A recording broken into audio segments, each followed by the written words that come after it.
Welcome to Tate Sports Office, an in-depth look at the world of sports, featuring exclusive interviews with our KRQE News Sports Director, Tate, sponsored by Caesars Sportsbook at Route 66 Casino. We are in the sports office talking about football today. Notice I say we, but it's just me. And here we got Teton Saltes via Zoom, the former Valley Viking, former Lobo, and current St. Louis Battlehawks. The season just recently ended. The Battlehawks got all the way to the postseason. And Teton, man, I thought you guys were going to carve your way into that championship game.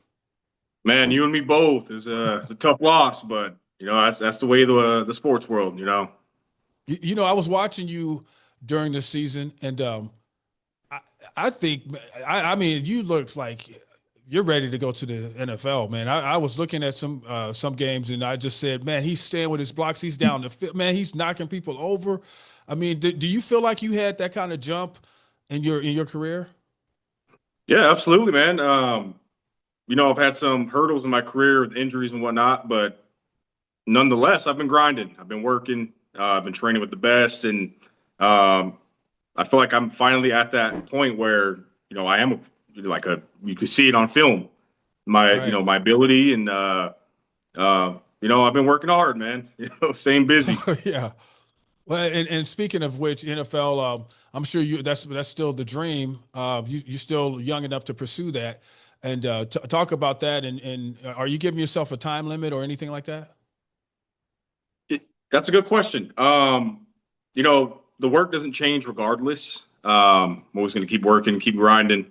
I'm also at the point, like I said, my ability and all that is solid, is good, my technique, but I'm a little banged up. I've dealt with some injury even this year. I had a foot injury that, I was dealing with. And so I think this year I'm going to take some time and really kind of, evaluate my body, where I'm at. And if I get the green light, then, we're still rolling. But, I love this game. That's why I've been doing it for a while. And I get to play at a high level. So, we'll see at the end of this year. But, I still feel good, feel confident. And, that's still a goal, still working towards that. So we'll see.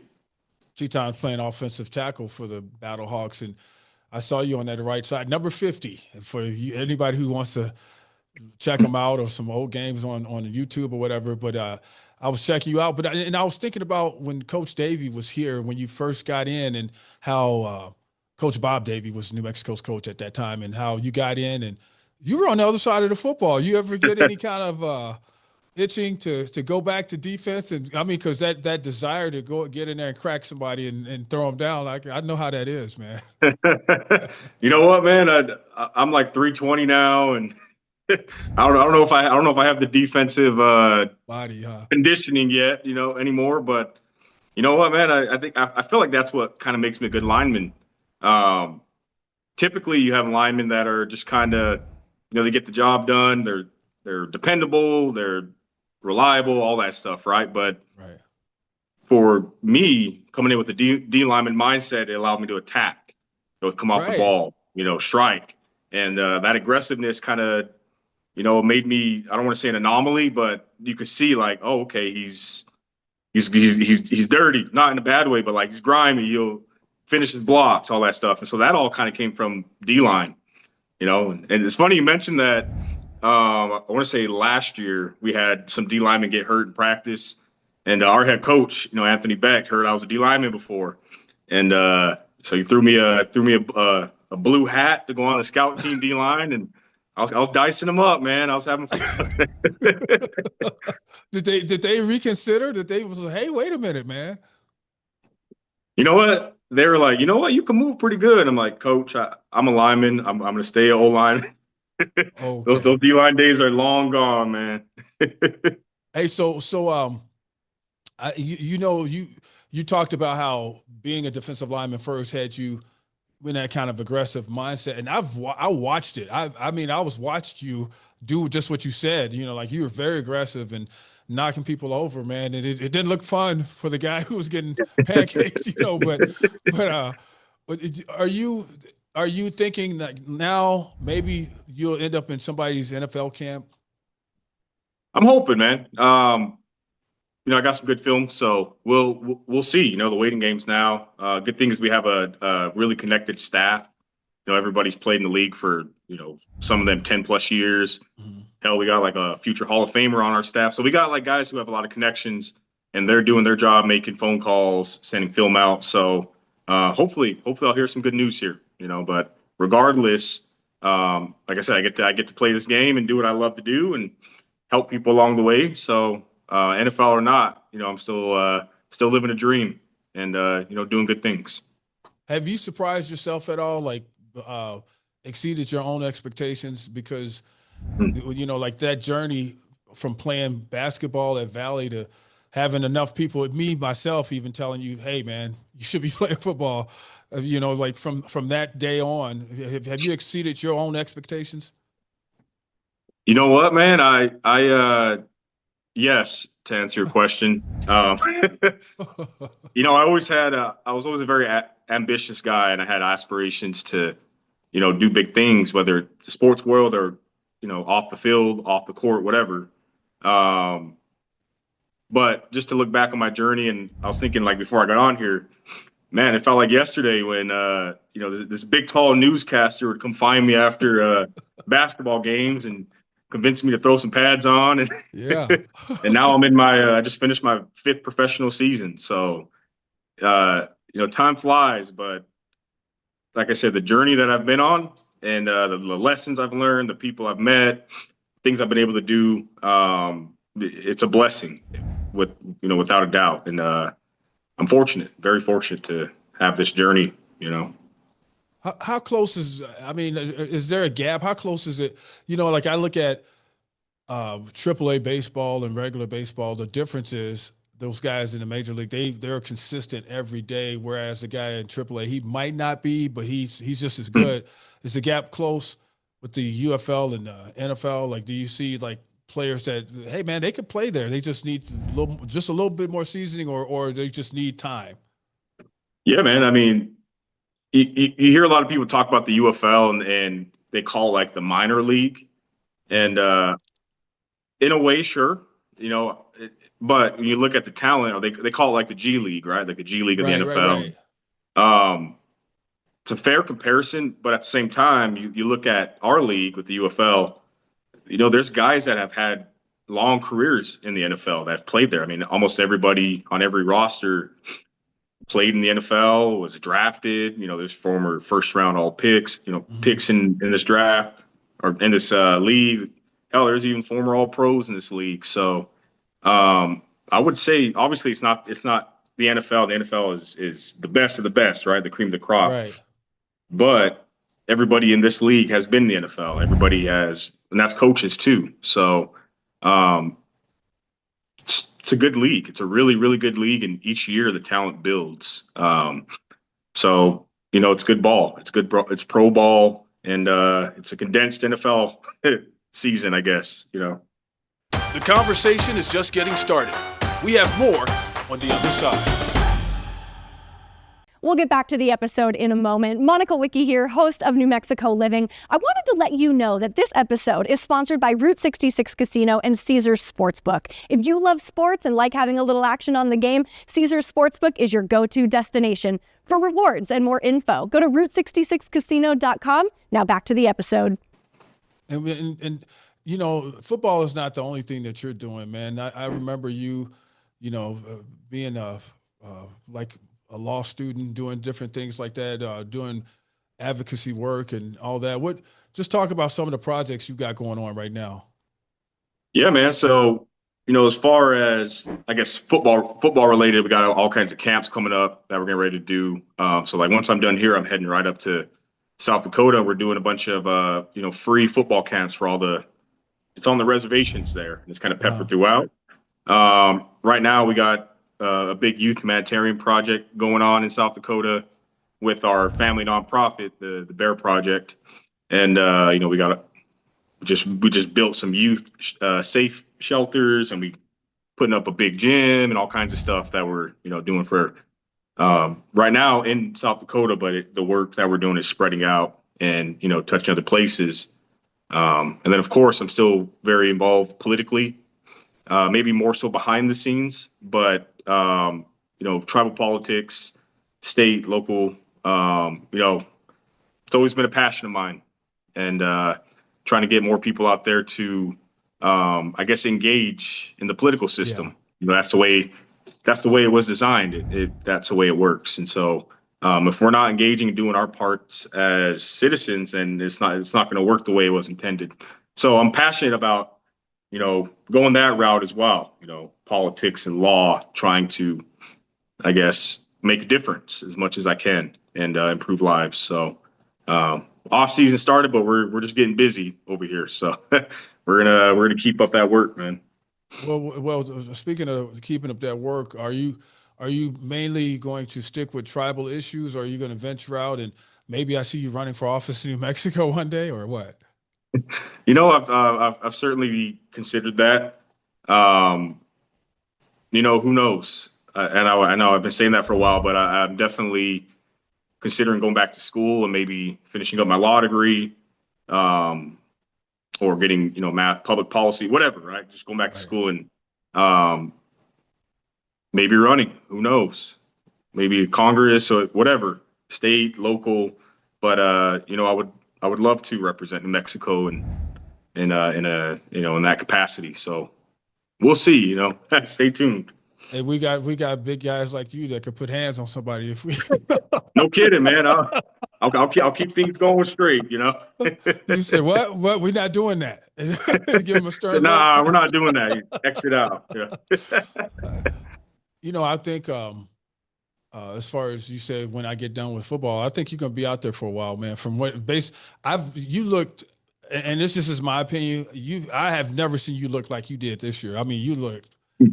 I mean, I thought you were good, but man, I was like, man, he should be playing on Sundays, man. And I appreciate I'm sure that, I'm not the only one that thinks that,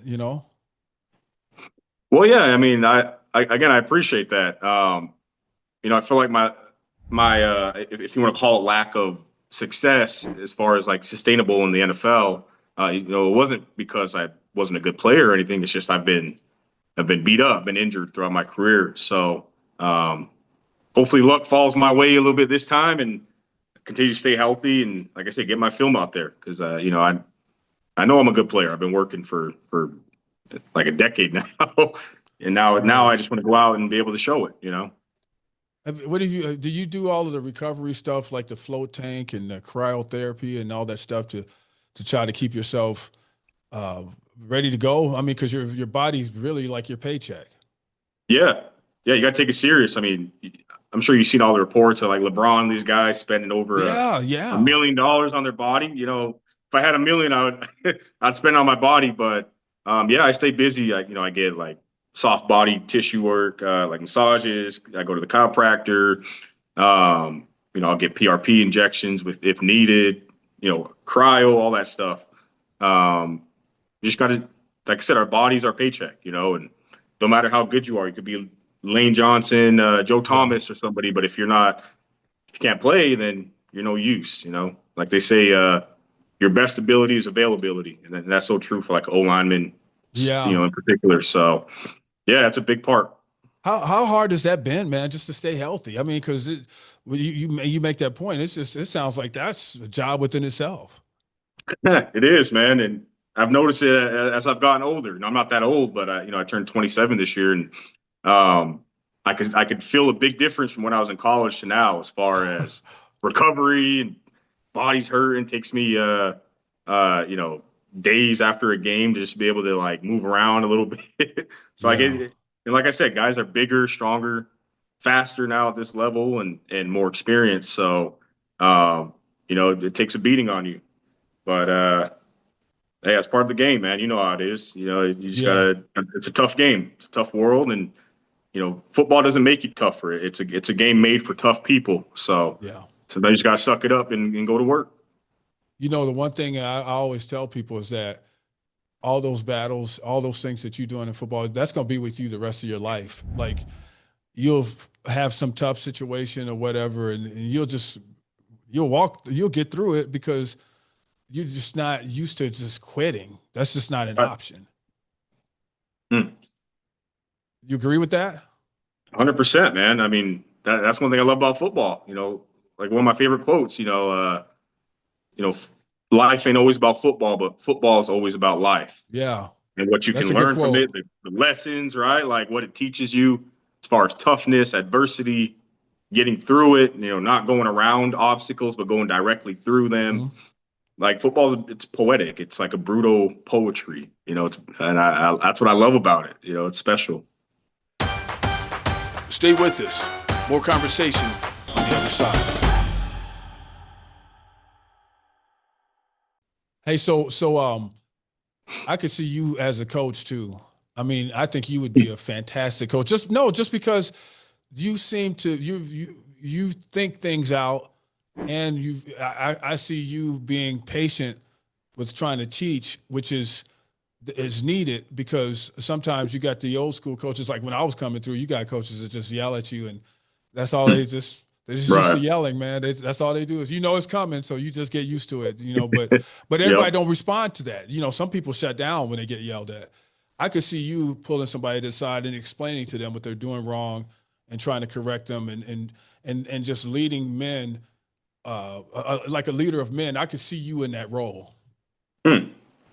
I like coaching. I do. I coach my little brother's team, and I kind of help out coaching when I'm in South Dakota. Um, I like the part of being able to, help young people, young men, young women Right. grow into functional adults. I love that part. I love teaching and educating. I was working in the schools this past off season in the classroom, actually teaching and whatnot in my spare time, and so I enjoy that aspect. But as you know better than anybody, like coaching, especially when you get to like the college and up, Uh, man, that's it's a commitment, and sacrifice yeah. time with your family, your friends, and that part. I don't know if I have a great respect for coaches that do that, but I value my time with my family, all that a little too much to, I think, go that route. What is your take on, anything about the House settlement recently, for athletes, and like you see all this money Yeah. being slung around college football. What's your take on that? It's an interesting settlement. Like we're all talking about it over here, and how much you getting? Oh, you're getting that much. I'm getting this. Guys are comparing what they're getting and whatnot. Did you already find Um, out how much you're getting and all that stuff? you know what? I was so busy that I wasn't even paying attention to it. And somebody told me that if don't you don't do anything, then you're automatically opted in. But I think you had to automatically opt in, or you had to opt in to get the money. Uh-huh. So I don't know. I might have missed the window or not. So I have no clue. Oh no. Yeah, but yeah. Somebody told me, and I'm like, oh shoot, when do I have to sign in? And they're like, oh, the deadline was 2 days ago. I'm like, oh, well, no money for Oh me. no. So you think that you might be left out? Like, I might. I don't. I'll have to. Maybe I'll call somebody at UNM and try get to like figure it details out. of it. But look, regardless, I'm happy for guys that are going to get paid. Yeah, I wish I'd go back further a little bit, but I get I it. do too. Yeah, yeah, that's what I'm saying. Like leaving you guys out, but yeah, hey, man, it's a different world. College, even from when I was in there, college football and the NCAA in general is just like the whole Right. different atmosphere, different world. Do you keep up with the Lobos now, and what do you think about the new hire? Jason Ed comes in here with Yeah. the his background brings in good news as far as him being able to build teams up and keep that success. What do you think of all that? Yeah, man. Well, first and foremost, he's a former O lineman, so that's a check Yeah, right there for me. yeah, that's the little old lineman bias, huh? Yeah, O lineman love, But so I was actually before I came out to Dallas, I popped into Albuquerque for a little bit, and I actually got to meet Coach Eck in the office right when he came in, and had a good little conversation with him. I love him so far. I haven't been able to obviously watch the practices and whatnot, but from what I'm hearing and seeing, they love him. The kids love him. The community are really starting to gravitate Yeah. towards him. So, I think he's going to do great things for the Lobos, man. I'm excited. Are you? I know you're busy and you're doing your own stuff, and are you trying to stay engaged with the program at all, or what are some of the things that you're hoping to do, or do you any of the former guys that play with you? You guys ever get together and thinking about coming down on a special game or anything like that? Because I know some of the guys I was with, we've been like the last few years, we've been coming to making sure we're all at homecoming and different things like that. Yeah, man. I still, I'm still in contact with everybody at UNM. Like a lot of the, like Frank Mercogliano and all those guys, right? I still talk to them all the time. And as far as us players, there's a big group of us that are still kind of around Albuquerque, like Tyson Dyer's one. And, we always try to plan stuff to get together. Unfortunately, my football schedule, because Right. it's a weird time. It's been hard for me to get back to as much stuff as more games and whatnot. But I think going forward here, we're all planning on tailgating and doing all the things that I never really got to experience. I'm always playing, so actually seeing like the fan aspect of it will be pretty fun. So Right. I love the Lobos. You know that, and always supporting them near or far. That UNM's a special place in my heart, man. So I love the Lobos, and I can't wait to see all the great things they're going to do, under the new leadership they have. So it's going to be exciting. Well, you keep thriving, man. We've reached our time limit. Teton Saltes, former Valley Viking, former University of New Mexico Lobo, and current St. Louis Battlehawks offensive tackle. Great guy. Got a lot of stuff ahead of him to come in the future. Teton, thank you for your time. We really appreciate it. Thank you, man. Appreciate it. All right, man. Fernando Perez behind the controls. Teton Saltes, our guest tonight. We'll see you next time.